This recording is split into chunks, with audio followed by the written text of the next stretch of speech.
지난해 새 임대차법이 시행된 이후 같은 아파트, 같은 면적에서도 전셋값이 수억 원씩 차이 나는 경우가 발생하고 있습니다. 정부가 대책을 내놓기로 했는데요.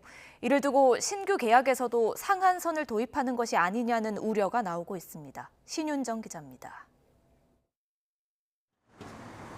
지난달 거래된 서울 강남구 음마아파트 전용 76제곱미터 전셋값을 보면 같은 면적이 맞나 싶을 정도로 들쑥날쑥합니다. 최고가는 9억 원, 최저가는 4억 3천만 원으로 2배 넘게 차이 납니다.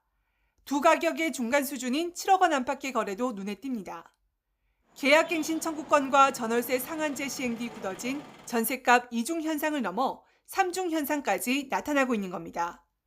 기존 세입자가 저렴하게 계약을 갱신하거나 수억 원 오름값으로 신규 계약하는 경우에 더해 집주인과 중간값 수준의 인상에 합의하는 사례도 잇따르고 있는 것으로 보입니다.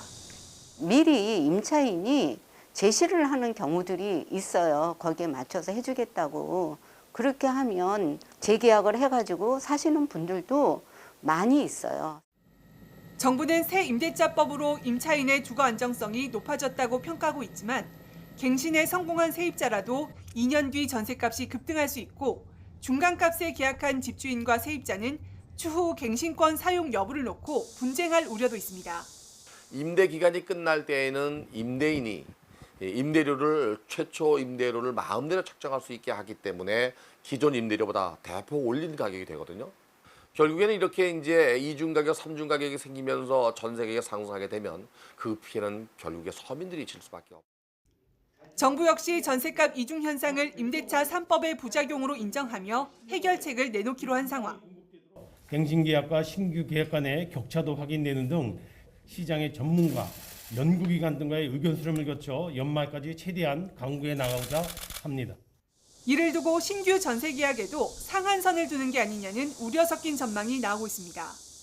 신규 전세 계약에도 상한제를 적용하는 등 규제도 동시에 내놓을 가능성이 많은데 전세 물량이 더 줄어들게 되는 전세에서 월세 전환을 더 부추기는 부작용이 나타날 수도 있습니다.